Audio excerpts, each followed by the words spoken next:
திருமறை நேரம் Bible Hour presented by the National Bible College. கிறிஸ்துவின் சபையார் உங்களை வாழ்த்துகிறார்கள். Satellite Bible School. பரிசுத்த ஆண்டவர் இயேசு கிறிஸ்துவின் இனிய நாமத்திலே திருமறை நேர உறவுகளுக்கு வாழ்த்து சொல்லி அன்போடு கூட வரவேற்கிறேன். வான்வழி வேத வகுப்பு வழியாக நாம் ராஜ்யம் என்கிற தலைப்பின் கீழே தொடர்ந்து பல விஷயங்களை படிச்சுக்கிட்டே வர்றோம். இப்போ குடும்பத்துக்குள் இருக்க வேண்டிய குணாதிசயங்கள், சந்தோஷம், அன்பு, இன்றைக்கி நாம் பார்க்க போகிறது ரொம்ப முக்கியம். இந்த தேவையை நம்ம எல்லாருமே தெரிஞ்சு வச்சுருக்கோம். குறிப்பாக ஒரு வயதுக்கு மேலே இதனோட தேவை நமக்கு நல்லா புரியும். தேசங்களுக்கு இந்த தேவை ரொம்ப புரியும். அதுலேயும் குறிப்பாக போர் நிகழ்ந்து கொண்டிருக்கும் தேசங்களிலே அந்த தலைவர்களுக்கும் சரி, கடைநிலையில் இருக்கிற சாதாரண ஒரு குடிமகனுக்கும் சரி இந்த தேவை ரொம்ப புரியும். என்ன தேவை? அது சமாதானத்தின் தேவைதான். இந்த சமாதானம் என்பது ஒரு தனி மனிதனுக்குள் இருக்கணும், அவனுக்கும் சக மனுஷனுக்கும் இடையில் இருக்கணும். முக்கியமாக முதலாவதாக அப்படின்னு சொல்றதா இருந்தால் அவனுக்கும் தேவனுக்கும் இடையிலே இந்த சமாதானம் இருக்க வேணும். Peace between God and the human, peace between human to human. இந்த மூன்று கோணங்களில் பார்க்கும்போது அதை நாம் எப்படி வெளிப்படுத்துகிறோம், அது எங்கே ரொம்ப முக்கியமாக இருக்கணும், எந்த இடத்துல இருக்கணும் அப்படின்னா குடும்பத்துக்குள்ளே இருக்கணும். ராஜ்யத்தின் குடும்பத்துக்குள் இருக்கும் ஒவ்வொருவருமே சமாதானத்தை காப்பாற்றக்கூடியவர்களாக, அதை தக்க வைக்கக்கூடியவர்களாக, அதை ஒருவருக்கு ஒருவர் கொடுக்கக்கூடியவர்களாக இருக்கணும். இன்றைக்கி நிலைமை எப்படி இருக்கு? இன்றைக்கு மனமுறிவுகள், மனம் அடுத்தது திருமணம் அப்படின்றதையும் பார்த்தா கூட முறிவுகள் என்பது ரொம்ப சீக்கிரத்தில் வருது. ஏன்? அவர்கள் சமாதானம் இல்லாமல் ஆயிடுறாங்க. உறவுகளுக்கு நடுவில் இன்றைக்கி சமாதானம் என்பது ஒரு அசாத்தியமாக இருக்கிறது. சில நேரம் நம்ம இப்படி யோசிக்கிறோம், சமாதானம் ஏற்படுமா, இவங்களுக்கும் நம்மளுக்கும் சமாதானம் உண்டாகுமா, வாழ்நாள் முழுசும் கூட சமாதானத்துக்கு வாய்ப்பு இருக்கா? வாய்ப்பு இல்லாத மாதிரியே இருக்கிறதே, ஆண்டுகள் போயிட்டே இருக்கே. உறவுகளுக்கு நடுவில் சமாதானமற்ற சூழ்நிலையை காப்பாற்றிக்கிட்டு போகிறதுல கவனமாக இருக்கும் உறவுகள் இருக்கிறது. அதாவது சமாதானம் ஆயிடலாம் அப்படின்னு சொல்லி அவர்கள் முயற்சி தேடவே மாட்டாங்க. சமாதானத்தை எந்த தூரத்துக்கு இல்லாமல் ஆக்கணும், வேணாம் சமாதானம் ஆக வேணாம், எனக்கு சமாதானமே வேணாம் சொல்லுவாங்க. சில நேரத்தில் பிரச்சனையில் அவர்கள் சிக்கி இருக்கும் பொழுது, அவர்களை நாம் மத்தியஸ்தம் பண்ணி பேசிகிட்டு இருக்கும் பொழுது, சமாதானம் எனக்கு வேணாம் பிரதர் அப்படின்வாங்க. பிரிஞ்சு போட்டோம், நாங்கள் தூரமாகவே இருக்கிறோம், ஒருத்தர் ஒருத்தர் மூஞ்ச பார்க்க வேணாம், சாவு கூட வரமாட்டேன். இந்த அளவுக்கு இன்றைக்கு மனிதர்கள் இருதயத்தில் கடினப்பட்டு போகிறாங்க. நிறைய காரணங்கள் இருக்கலாம். அவரவர்களுக்கு இருக்கிற காரணம் அவரவர்களுக்கு நியாயமாக கூட இருக்கலாம். குடும்பங்களுக்குள்ளே, ராஜ்யத்தின் குடும்பத்தில் சமாதான கர்த்தராம் அவருடைய பிள்ளைகளாக, சமாதான பிரபுவாம் ஆண்டவருக்குள் இருக்கிற நாம், சமாதானத்தை நமக்கு கொடுக்கிற பரிசுத்த ஆவியானவர் தங்கும் வீடாக, தங்கும் ஆலயமாக நாம் இருப்போமானால் அங்கே சமாதானத்துக்கு பிரச்சனை வரலாம், ஆனால் இல்லாமல் போகக்கூடாது. இல்லை, நமக்கு சமாதானத்தின் குறைபாடுகள் வரலாம் அப்பப்ப, ஆனால் இல்லாமல் போயிடுச்சின்னு சொன்னால் அங்கே நாம் ஏதோ கவனமாக இல்லைன்னு தானே அர்த்தம். பிரியமானவர்களே, இந்த குடும்பத்துக்குள்ளான சமாதானம் அது எங்கேருந்து வரும்? சட்டியில் இருந்தால் தானே அகப்பையில் எடுக்க முடியும், கரண்டியில் எடுக்க முடியும்னு சொல்கிறாங்களா இல்லையா? அப்போ நம்முடைய இருதயத்துக்குள்ளே, நமக்குள்ளே அது இருக்க வேணும். இப்போ நமக்குள்ளே அது எப்படி இருக்கணும் அப்படின்னா, தேவனுக்கும் நமக்குமான அந்த உறவிலே அந்த சமாதானத்தை நாம் பெற்று அதை வைத்து அதை காப்பாற்றி கொண்டு இருக்கணும். முதல் ஸ்டெப் அதுதான். ரோமர் 5ஆம் அதிகாரம் 1 வசனம், இவ்விதமாக நாம் விசுவாசத்தினாலே நீதிமான்கள் ஆக்கப்பட்டிருக்கிறபடியால் நம்முடைய கர்த்தராகிய இயேசு கிறிஸ்து மூலமாய் தேவனிடத்தில் சமாதானம் பெற்றிருக்கிறோம். சமாதானத்தை பெற்று கொண்டவர்கள் நாம். அப்போ ஒருத்தர் கொடுத்திருக்கிறார், தேவன் அதை கொடுத்திருக்கிறார். அது பாத்திரவான்களாக இல்லாமல் ஆக்சுவலாக நம்ம பாவத்தில், அக்கிரமத்தில் தேவனை விட்டு பிரிந்தவர்களாக செத்தவர்களைப் போல நாம் இருந்தோம். ஆண்டவர் இயேசு கிறிஸ்துவின் ரத்தம் நம்மை கழுவி சுத்திகரித்து தேவனோடு நம்மை ஒப்புரவாக்கி அப்பொழுது நமக்குள்ளே இந்த சமாதானம் கொடுக்கப்பட்டது, அதை நாம் பெற்றிருக்கிறோம். அது ஞானஸ்நானத்தின் சம்பவத்துக்குள் நடந்தது. எபேசு 2 அதிகாரம் 13 முதல், முன்னே தூரமாயிருந்த நீங்கள் இப்பொழுது கிறிஸ்து இயேசுவுக்குள் கிறிஸ்துவின் இரத்தத்தினாலே சமீபமானீர்கள். எப்படியெனில் அவரே நம்முடைய சமாதான காரணராகி இருதிறத்தாரையும் ஒன்றாக்கி பகையாக நின்ற பிரிவினையாகிய நடுச்சுவரை தகர்த்து சட்டதிட்டங்களாகிய நியாயப்பிரமாணத்தை தம்முடைய மாம்சத்தினாலே ஒழித்து இருதிறத்தாரையும் தமக்குள் ஒரே புதிய மனுஷனாக சிருஷ்டித்து இப்படி சமாதானம் பண்ணி பகையை சிலுவையினால் கொன்று அதனால் இருதிறத்தாரையும் ஒரே சரீரமாக தேவனுக்கு ஒப்புரவாக்கினார். ரொம்ப தெளிவா நாம் கிறிஸ்துக்குள்ளே ஞானஸ்நானம் பெற்ற பொழுது அதற்குள் நடந்த ஒரு விஷயம்தான் இந்த சமாதானம் என்பது. தேவனோடு ஒப்புரவானோம். முதல்ல இஸ்ரவேலர் புறஜாதியார் என்று பிரிந்திருந்த ஒரு உலகத்துக்குள்ளே ஆண்டவர் இயேசு வந்து சிலுவையிலே அந்த இருதிறத்தாரையும் ஒன்றாக்கினார். அடுத்தது புறஜாதியாராகிய நாம் தேவனோடு பாவத்தினால் பிரிந்திருந்தோமா இல்லையா? அப்போ நம்மை கிறிஸ்து ஒன்றாக்கினார். அப்ப சமாதான காரணர், த சோர்ஸ் ஆஃப் பீஸ், ஆண்டவர் இயேசு கிறிஸ்து தான். அப்போ இயேசு கிறிஸ்துவுக்குள்ள அந்த ராஜாவினுடைய அன்பின் ராஜ்யத்துக்குள் இருக்கிற நாம் இந்த சமாதானத்தை பெற்றுக்கிட்டோம். அதை நாம் அனுபவித்துக் கொண்டிருக்கிறோம். அதை நாம் பிறருக்கு கொடுக்க வேண்டும். இந்த விஷயத்தில் பிரச்சனை வராமல் பார்த்துக்கணும். சோதனை வரும், நாம் சமாதானம் இழந்து போகும்படியாக சோதனை வரும், சமாதான கேடு உண்டாகும்படி சோதனை வரும். ரொம்ப தெளிவா நம்ம பக்கம் நியாயம்தான் இருக்கு அப்படின்னு நம்ம நினைச்சுக்கிட்டு நாம் அந்த சமாதானத்தை வேண்டாம்னு எட்டி உதைக்கிற அளவுக்கு நமக்கு சோதனை வரும். பிரியமானவர்களே, குடும்பங்களுக்குள்ளே இன்றைக்கு சமாதான குறைவு, உணவு பற்றாக்குறை அதிகமாக இல்லை, உடை பற்றாக்குறை அதிகமாக இல்லை, ஆனால் இந்த சமாதான பற்றாக்குறை இருக்கிறது.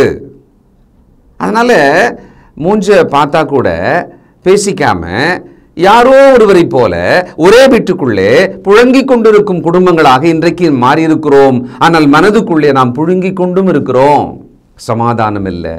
சமாதானமாக ஒருவரை ஒருவர் பேசி ஒருவருக்குள்ளே ஒருவர் அந்த சந்தோஷத்தோட அந்த அன்போடு கூட இருக்க முடியல. அப்படியானால் நாம் தான் முடிவெடுத்து அதை சரி செய்யணும். எங்கிருந்து சரி செய்யணும்? நாம் தான் ஏற்கனவே ஒரு ரிசர்வ் வச்சிருக்கோமா இல்லையா? தேவன் நமக்கு சமாதானத்தை கொடுத்திருக்கிறாரே, அவரோட சமாதானம் ஆகிவிட்டோம் இல்லையா? அதற்கு எவ்வளவு வேணும் தகுதியானவர்கள் அல்ல. அதை விட ரொம்ப முக்கியமாக பாவிகளும் துரோகிகளும் அக்கிரமத்திலே அமிழ்ந்து செத்து கிடந்தோம். நாம விழிச்சு அதை தேடி போல நம்மை விழிக்க வைத்து நம்மை உயிர் கொடுத்து ஆண்டவர் இயேசுவின் இரத்தத்தால் அந்த சமாதானம் நமக்கு ஏற்படுத்தப்பட்டது. இப்போ அதை மனிதரோட வாழும் வாழ்க்கைக்கு நடுவில் சமாதான குறைவுகளை உண்டாக்கிட்டு இந்த பக்கம் நாம தேவனோடு உள்ள சமாதானத்தை கெடுத்துக்கொள்ளக்கூடாது. ரோமாபுரியாருக்கு எழுதும் பொழுது அப்போஸ்தலனாகிய பவுல் 3ஆம் வசனம் பாருங்க, 1 அதிகாரம். நம்முடைய பிதாவாகிய தேவனாலும் கர்த்தராகிய இயேசு கிறிஸ்துவினாலும் உங்களுக்கு கிருபையும் சமாதானமும் உண்டாவதாக. அவங்களால தான் உண்டாகும். கிறிஸ்துவுக்குள்ளானவர்களுக்கு சொல்றார், அவங்களால உங்களுக்கு கிருபையும் சமாதானமும் உண்டாவதாக என்று வாழ்த்துகிறார். அப்ப நாம இன்னைக்கு ஜெபம் பண்ணும் பொழுது என் இருதயத்துக்குள்ளே, எங்களுடைய குடும்பத்துக்குள்ளே, உறவுகளுக்கு நடுவில் சமாதானம் உண்டாக வேண்டும் என்று நாம் விண்ணப்பிக்க வாழ்த்துறார் இல்ல. நாம் ஜெபத்தில் என்ன பண்ணலாம்? விண்ணப்பிக்கலாம். ரோமர் 15ஆம் அதிகாரம் 32-33. நீங்கள் தேவனை நோக்கி செய்யும் ஜெபங்களில் நான் போராடுவது போல நீங்களும் என்னோடு கூட போராட வேண்டும் என்று நம்முடைய கர்த்தராகிய இயேசு கிறிஸ்துவின் நிமித்தம் ஆவியானவருடைய அன்பின் நிமித்தம் உங்களை வேண்டிக் கொள்கிறேன். சமாதானத்தின் தேவன் உங்கள் அனைவரோடும் கூட இருப்பாராக. ஆமேன். சமாதானத்தின் தேவன் உங்களோடவே இருக்கணும் அப்படின்றார். சமாதானம் நாம் பெற்றிருக்கிறோம். அந்த சமாதானத்தின் தேவனும் உங்களோடவே இருக்கணும். அப்படிப்பட்ட ஒரு தனிநபரா முதல் நாம் அப்படி சிந்திக்கணும். நான் தேவனிடத்தில் சமாதானம் பெற்றுவிட்டேன், அந்த சமாதானம் எனக்குள் இருக்கிறது, அந்த சமாதானத்தின் தேவனே என்னோடு இருக்கிறார். அப்போ நான் சமாதானத்தை வழங்குகிற கொடுக்கிற ஒரு ஆளாக நான் இருக்கணுமா இல்லையா? முதல்ல நம்மக்கிட்ட இருக்கிற ரிசர்வை பார்ப்போம். அங்கே என்ன பிரச்சனை இருக்கா? அப்போ தேவனோட மனம் பொருந்தி மன்னிப்பு கேட்டு நம்முடைய பாவங்களை விட்டு நம்மை சுத்திகரித்து கொள்ள வேண்டும். அப்போ அந்த நமக்குள்ள இருக்கிற அந்த இன்னர் பீஸ், சமாதானம் சொல்றாங்க இல்லையா, அதை ஆண்டவர் நம்ம கொடுத்துருக்கிறார். யோவான் 14:27, சமாதானத்தை உங்களுக்கு வைத்து போகிறேன், என்னுடைய சமாதானத்தையே உங்களுக்கு கொடுக்கிறேன், உலகம் கொடுக்கிற பிரகாரம் நான் உங்களுக்கு கொடுக்கிறதில்லை, உங்கள் இருதயம் கலங்காமலும் பயப்படாமலும் இருப்பதாக. என்னுடைய சமாதானத்தை உங்களுக்கு கொடுக்கிறேன். ஆண்டவர் இயேசுவோட வார்த்தைக்குள்ள அந்த சமாதானம் இருக்கிறது. அவருடைய வார்த்தையை கேட்டு அந்த வார்த்தையை ஏற்றுக்கொண்டால் அந்த வார்த்தை வழியாக நமக்குள் அந்த சமாதானம் வந்து அமர்ந்து விடும், இருந்து கொள்ளும். என் சமாதானம் அப்படின்றாரு. இன்றைக்கு அந்த சமாதானத்தை நமக்குள் வைத்துக் கொண்டிருக்கிறோமா? முதல்ல பார்த்தோம், தேவனுக்கும் நமக்கும் இடையிலே சமாதானம் ஏற்படுத்தப்பட்டது, ஒப்புரவானோம், சமாதானத்தை பெற்றுக்கொண்டோம். அப்ப அதை பெற்றுக்கொண்ட சமாதானம் எனக்குள் ஆண்டவரால் கொடுக்கப்பட்டது இல்லையா? அதை பற்றி சிந்திக்கணும். யோவான் 16:33, என்னிடத்தில் உங்களுக்கு சமாதானம் உண்டாயிருக்கும் பொருட்டு இவைகளை உங்களுக்கு சொன்னேன், உலகத்தில் உங்களுக்கு உபத்திரவம் உண்டு, ஆனாலும் திடன் கொள்ளுங்கள், நான் உலகத்தை ஜெயித்தேன் என்றார். உபத்திரவம் வந்த உடனே சமாதானம் போயிடுது. அப்போ உபத்திரவம் வந்துகிட்டே இருக்கும், அங்க எங்கிருந்து சமாதானமா இருக்கிறது? உபத்திரவங்கள் இல்லாம இருந்தா மனசு சமாதானமா இருக்கும். இங்க சொல்றாரு, நான் உங்களுக்கு சமாதானம் உண்டா இருக்கும் பொருட்டு உங்களுக்கு சொன்னேன். இந்த வார்த்தையெல்லாம் சொன்னமில்ல, அந்த வார்த்தையை வச்சுக்கோங்க. உங்களுக்கு உபத்திரம் வரும், சோதனை துன்பங்கள்லாம் வரும், ஆனா என்னுடைய வார்த்தைகள் இருக்கு இல்லையா, அதுல அந்த சமாதானம் வச்சிருக்க, நீங்க பார்த்துக்கங்க. அந்த வார்த்தைக்குள்ள இருக்கிற சமாதானத்தை உங்களுக்குள் வைத்துக் கொள்ளுங்க.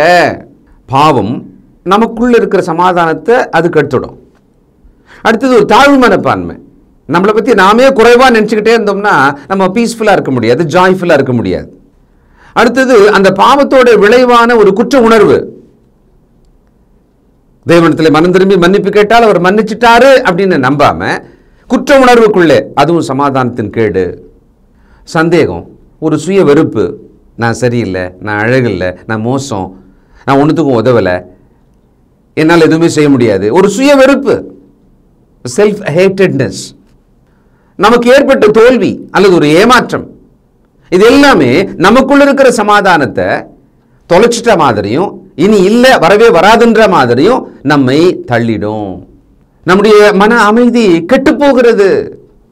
அடுத்தது, அன்பில்லாத ஒரு மனுஷனா நம்ம இருந்தோம்னா ரொம்ப சீக்கிரம் நமக்குள்ள இருக்கிற அந்த சமாதானத்தை நாம இழந்துரும். அன்பில்லாத ஒரு இருதயம் சமாதானத்தை தக்க வைத்துக் கொள்ளாது. அப்போ நமக்குள்ளான அந்த சமாதானத்தை நம்ம காப்பாற்றி வச்சுக்கணும். பிலிப்பியர் 4:6-7, நீங்கள் ஒன்றுக்கும் கவலைப்படாமல் எல்லாவற்றையும் குறித்து உங்கள் விண்ணப்பங்களை ஸ்தோத்திரத்தோடே கூடிய ஜெபத்தினாலும் வேண்டுதலினாலும் தேவனுக்கு தெரியப்படுத்துங்கள். அப்பொழுது எல்லா புத்திக்கும் மேலான தேவ சமாதானம் உங்கள் இருதயங்களையும் உங்கள் சிந்தைகளையும் கிறிஸ்து இயேசுவுக்குள்ளாக காத்துக்கொள்ளும். நம்முடைய இருதயம், நம்முடைய சிந்தனைகளுக்குள்ளே கிறிஸ்து இயேசுவுக்குள் நாம் இருப்பதினாலே ஒரு சமாதானம் கொடுக்கப்பட்டு அது அங்கே காப்பாற்றப்படுகிறது. அதை கெடுப்பது கவலை. நான் மேலே சொன்ன சில விஷயங்கள் தான். அதுக்கெல்லாம் நீங்கள் கவலைப்படாதீங்க, அதுக்கெல்லாம் நீங்கள் பயப்படாதீங்க. உங்கள் வாழ்வில் ஸ்தோத்திரம் செலுத்துவதற்கு, நன்றி செலுத்துவதற்கு காரணங்கள் நிறைய இருக்கா இல்லையா? அதெல்லாம் நினைச்சு தேவனுக்கு நன்றி சொல்லுங்க. இப்போ உங்கள் விண்ணப்பத்தை வைங்க. அப்பொழுது எல்லா புத்திக்கும் மேலான தேவ சமாதானம் உங்கள் சிந்தையை, உங்கள் இருதயத்துக்குள்ள நிரப்பி விட்டு அந்த சமாதானமானது கிறிஸ்துவுக்குள் நீங்கள் இருப்பதனாலே உங்களை காத்துக்கொள்ளும். நல்ல கவனிங்க, நல்ல விளங்கிக்கணும், இதை நாம் அனுபவிக்கணும், முயற்சி பண்ணணும். அடுத்தது, மூன்றாவதாக, மனிதனுக்கும் மனிதனுக்கும் இடையிலே நாம் சமாதானமாக இருந்தாகணும். இன்னைக்கு ஒரே வீட்டுக்குள்ள சமாதானமற்றவர்களாக இருக்கிறாங்க. வருவாங்க போவாங்க, கெஸ்ட் மாதிரி இருப்பாங்க, பேசிக்கவே மாட்டாங்க. அவர்கள் பேசினாலும் கூட ஒரு அஃபிஷியலாக பேசுகிற மாதிரியே பேசுவாங்க. எடு, வை, போ, வரேன், அந்த மாதிரி தான் ஒற்றை சொற்களாக இருக்கும். அவங்க உறவுக்குள்ள சமாதானம் இல்லை. சிலர் மொத்தமாக பேசாமல் இருப்பாங்க, சிலர் கொஞ்சமாக பேசுவாங்க. அங்கே அன்பு, சந்தோஷம், சமாதானம் எதுவுமே இருக்காது. நாம் நம்முடைய குடும்பங்களுக்குள்ளே ராஜ்யத்தின் குடும்பமாக நாம் இருக்கிற பட்சத்தில் இப்படி இருக்கக்கூடாது இல்லையா? சமாதானம் கொடுக்கப்பட்டிருக்கிறது, நாம் பெற்றுக்கொண்டோம், தேவனோடு ஒப்புரவாகி இருக்கிறோம். நமக்குள் சமாதானமானது ஆண்டவரால், பரிசுத்த ஆவியால், பிதாவாகிய தேவனால் கொடுக்கப்பட்டது. அதை காப்பாற்றிக் கொள்ள நாம் கவனமில்லாதிருப்போமானா சக மனுஷரோடு கூட நாம் சமாதானமாக இருக்க முடியாது. ஆனால் கட்டளை பெற்றிருக்கிறோம். ஆண்டவர் மலை பிரசங்கத்தில் சொன்னார், மத்தேயு 5:9, சமாதானம் பண்ணுகிறவர்கள் பாக்கியவான்கள், அவர்கள் தேவனுடைய புத்திரர் எனப்படுவார்கள். சமாதானம் பண்ணணும். இந்த வேலையை பண்ணுங்க, இந்த உணவை தயார் பண்ணுங்க, இந்த பொருளை செஞ்சு வைங்க, அந்த மாதிரி சமாதானம் பண்ண வேண்டுமாம். அப்போது இனிஷியேஷன் நம்மகிட்ட தான் வரணும். நாம தான் தீர்மானிக்கணும். நான் சமாதானம் பண்ணுவேன், நான் சமாதானமாக நடப்பேன், சமாதானத்தை நான் கொடுப்பேன். I am a peace maker. நான் சமாதானத்தை வழங்குவேன். I am a peace giver. அப்படிதான் நான் இருக்கணும்பா அப்படின்னு முடிவெடுக்கணும். ஆனால் ரொம்ப ஸ்ட்ராங்காக சொல்லிட்டாரு, நீங்கள் சமாதானம் பண்ணால் மட்டும்தான் என் பிள்ளைங்க. அந்த சமாதான கர்த்தர், சமாதான பிரபுவாகிய ஆண்டவர், நமக்கு சமாதானத்தை வழங்குகிற இடத்தில் இருக்கிற பரிசுத்த ஆவியானவர், இவர்கள் நம்மை பாத்திரராக பார்க்கணும் அப்படின்னு சொன்னால் நாம் சமாதானம் பண்ணுறவங்களா மட்டும்தான் இருக்கணும். சமாதானத்தை கெடுக்கிறவங்களா இருக்கக்கூடாது. சமாதானத்தை மதிக்காதவங்களா இருக்கக்கூடாது. சமாதானம் இல்லைன்னா என்ன செத்து போயிடுவோமா? இவங்க நம்ம வீட்டுக்குள்ளே சமாதானம் இல்லைன்னா என்ன? சாப்பிட்றோம், உயிரோடு தானே இருக்கிறோம், நம்ம வேலையை பார்க்குறோம், நம்ம வேறு பக்கத்தில் சந்தோஷமாக தான் இருக்கிறோம். இன்றைக்கி சாத்தான் நம்மளை இது மாதிரிலாம் நினைக்க வச்சு சோதிப்பான். நம்முடைய குடும்பம் தேவனுடைய குடும்பம், தேவ சந்ததியாக இருக்கிறது, நாம் ராஜ்யத்தின் குடும்பமாக இருக்கிறோம். அப்போ நமக்குள்ளே, நம் உறவுகளுக்கு நடுவில் அந்த சமாதானத்தை காப்பாற்ற வேண்டியது அவசியம். ஏசாயா 11:6, அப்பொழுது ஓனாய் ஆட்டுக்குட்டியோட தங்கும், புலி வெள்ளாட்டுக்குட்டியோட படுத்துக்கொள்ளும், கன்றுக்குட்டியும் பாலசிங்கமும் காளையும் ஒருமித்திருக்கும், ஒரு சிறு பையன் அவைகளை நடத்துவான். பசுவும் கரடியும் கூடிமேயும், அவைகளின் குட்டிகள் ஒருமித்து படுத்துக்கொள்ளும், சிங்கம் மாட்டை போல் வைக்கோலை தின்னும். பால் குடிக்கும் குழந்தை விரியன் பாம்பு வலையின் மேல் விளையாடும், பால் மறந்த பிள்ளை கட்டுவிரியன் புற்றிலே தன் கையை வைக்கும். என் பரிசுத்த பர்வதம் எங்கும் தீங்கு செய்வாரும் இல்லை, கேடு செய்வாரும் இல்லை. சமுத்திரம் ஜலத்தினால் நிறைந்திருக்கிறது போல பூமி கர்த்தரை அறிகிற அறிவினால் நிறைந்திருக்கும். அக்காலத்திலே ஜனங்களுக்கு கொடியாக நிற்கும் ஈசாயின் வேருக்காக ஜாதிகள் விசாரித்து கேட்பார்கள். அவருடைய தாபர ஸ்தலம் மகிமையாயிருக்கும். ஈசாயின் வேர், அவருடைய தாபர ஸ்தலம் சபை. இது தீர்க்க தரிசன வசனம். சபைக்குள்ளே நாம் இருக்கிறோம். இங்கே சபைக்குள்ளே இருக்கிற நாம், நம் குடும்பத்துக்குள்ளே இருக்கிற நாம், இந்த மாதிரியான எலியும் பூனையும், கீரியும் பாம்பும், சிங்கமும் ஆடும், இப்படிலாம் சொல்லியிருக்குது இல்லையா? நம்மளும் சிலதெல்லாம் சொல்கிறோம் இல்லை? அந்த மாதிரி இருக்கிறோமா, அல்லது ஒன்றாக இணைந்து சேர்ந்து இருக்கிறோமா? சிங்கம்தான், நீங்கள் ஆடுதான், அல்லது நீங்கள் புலிதான், அது ஒரு வெள்ளாடு தான். ஆனால் ஒருவரோடொருவர் சமாதானத்தோடு நாம் இருக்க வேண்டும். அது ஆண்டவர் இயேசுவினாலே சமாதானம் ஆக்கப்பட்டதுனாலே, அந்த சமாதானம் கொடுக்கப்பட்டதுனாலே, அவர் சமாதானம் நம்மகிட்ட இருக்கிறதுனால இருக்கணும். உதாரணத்துக்கு தன்னை காட்டி கொடுக்க போகிற அந்த யூதாஸ் மொத்தம் கொடுக்குறார் வந்து. அப்போது சிநேகிதனே அப்படின்னார்ல, அது எப்படி இருக்கு? ஒரு ஆட்டுக்குட்டி தன்னை கடிக்க வந்த ஒரு சிங்கத்தை ஃப்ரெண்ட் அப்படின்னா எப்படி இருக்கும்? அப்படிதான் இருக்கு. இப்படி தான் நாம் ஒருவருக்கொருவர் தேவனுடைய வீடாகிய சபைக்குள்ளேயும் குடும்பத்துக்குள்ளேயும் இருக்க வேண்டும். இன்றைக்கு குடும்பத்துக்குள்ளே இருக்கிற நீங்கள் பிள்ளைங்க ஒருவருக்கொருவர் எப்படி இருக்கீங்க? அண்ணன் தம்பி, அக்காள் தங்கை இல்லை, இந்த உறவுகளுக்குள்ளே நீங்கள் எப்படி இருக்கீங்க? எரிஞ்சி விடுற மாதிரி பேசுறது தான் அதிகம். தயவாக பேசுவது மிக மிக மிக மிக குறைவு இன்னைக்கு வீடுகளில். உலகத்தில் போயிட்டு கொஞ்சம் விளையாடுறீங்க, ஆனால் வீட்டுக்குள்ள இருக்கிற, குடும்பத்துக்குள்ள இருக்கிற, சபைக்குள்ள இருக்கிற உறவுகளுக்கு நடுவில் உங்கள் நட்பு இல்லை, உங்கள் அன்பு இல்லை, உங்கள் பாசம் இல்லை. ஆனால் அது கர்த்தரின் தாபரஸ்தலம், அதற்குள் சமாதானம் இருக்க வேண்டும் என்று தானே சொல்லப்பட்டிருக்கிறது. ரோமர் 12:18 கூடுமானால் உங்களால் ஆன மட்டும் எல்லா மனுஷரோடும் சமாதானமாயிருங்கள். சமாதானமாயிருங்கள், சமாதானம் பண்ணுங்கள் என்பதுதான் முக்கியம். அப்பதான் நம் தேவனுடைய பிள்ளைகளாகவே இருப்போம். அப்படி பண்ணாதவங்களா இருந்தால் நம் தேவனுடைய பிள்ளைகள் இல்லை. நாமளே ஒத்துக்கிறோம், நாமளே அதை மற்றவங்களுக்கு சொல்லிடுறோம். நான்லாம் சமாதானம் ஆக முடியாதுப்பா அப்படின்னா நான் என்ன சொல்கிறேன்? நான் தேவனுடைய பிள்ளை கிடையாது, அவள் தான். அதான் அர்த்தம், வேறு அர்த்தம் கிடையாது. கொலோசியர் 3:15, தேவ சமாதானம் உங்கள் இருதயங்களில் ஆழக்கடவது, இதற்கென்றே நீங்கள் ஒரே சரீரமாக அழைக்கப்பட்டிருக்கிறீர்கள், நன்றியறிதல் உள்ளவர்களாய் இருங்கள். தேவ சமாதானம் உங்கள் இருதயங்களுக்குள்ளே ஆளுகை செய்ய வேண்டும். கசப்பு, விரோதம், பகையுணர்வு, பொறாமை, கோபதாபங்கள் இவைகள் நம் இருதயத்தை ஆளுகை செய்கிறதா, அல்லது தேவ சமாதானம் நம் இருதயத்தை ஆளுகை செய்கிறதா? நம்ம தான் நம்ம இருதயத்தை பார்த்து பதில் சொல்லணும். இப்போ பிள்ளைகள் விஷயத்தில், இந்த தலைமுறை பிள்ளைகளிடத்தில் பேசுகிறேன். உங்கள் கீழ்ப்படியாமை உங்கள் சமாதானத்தையும் கெடுக்கும், உங்கள் இருதயத்துக்குள்ள தேவனுக்கு உங்களுக்கான சமாதானத்தையும் கெடுக்கும். அடுத்தது உங்களுக்கு உங்கள் பெற்றோர் மற்றவர்களோடு இருக்கிற சமாதானத்தையும் கெடுத்துரும். அப்போ ஒரு விஷயம் கீழ்ப்படியாமை. நல்லா யோசிங்களேன். சமீப நாட்களில் நீங்கள் கீழ்ப்படியாமையின் ஆவியோடு கூட இருக்கிறீங்களா? கீழ்ப்படியாமை அதிகமாக இருக்கா? உங்கள் மனசில் சமாதானம் கிடையாது. தேவனுக்கு உங்களுக்கு நடுவில் சமாதானம் கிடையாது. அதை நீங்கள் கவனிக்க போகிறது கிடையாது. அடுத்தது வீட்டில் உங்கள் அம்மா அப்பா அல்லது சகோதர சகோதரிகள் நடுவில் உங்களுக்கு சமாதானம் கிடையாது. இதெல்லாம் நல்லா யோசனை பண்ணால் நல்லாவே தெரியும், பளிச்சுன்னு தெரியும்.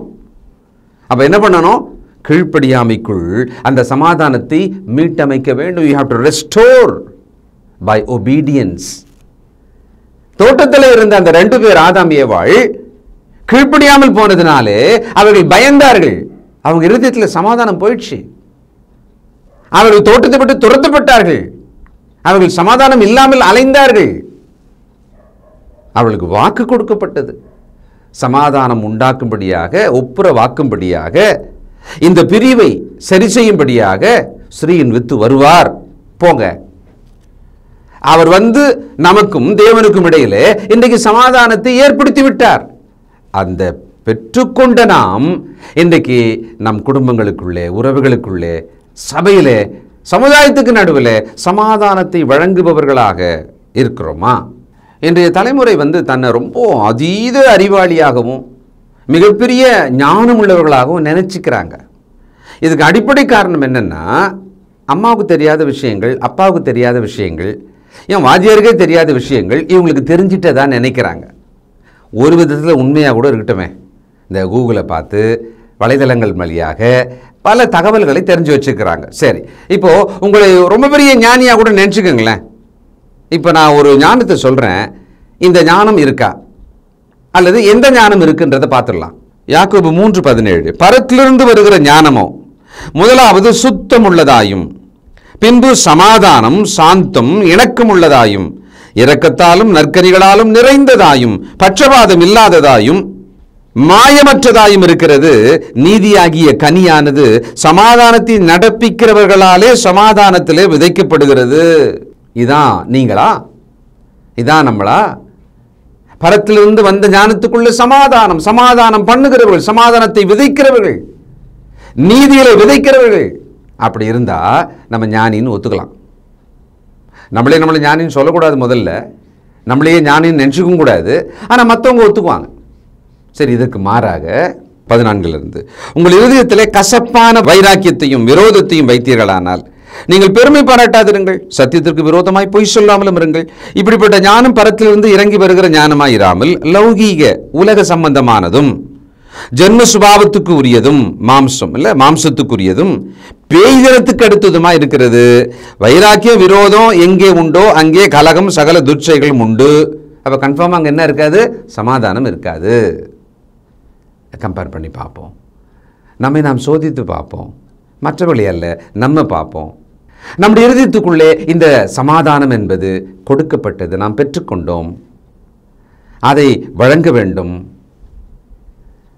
அது நமக்குள் தங்கியிருக்க வேண்டும். நம் இருதயத்தை அது ஆளுகை செய்ய வேண்டும். சமாதானத்தின் தேவன் நம்மோடு இருக்க வேண்டும். அப்படி நாம பாதுகாப்பா கவனமா நடக்கணும். நம்முடைய குடும்பத்துக்குள்ளே சமாதான காரணராகவே நாம் இருக்க வேண்டும்.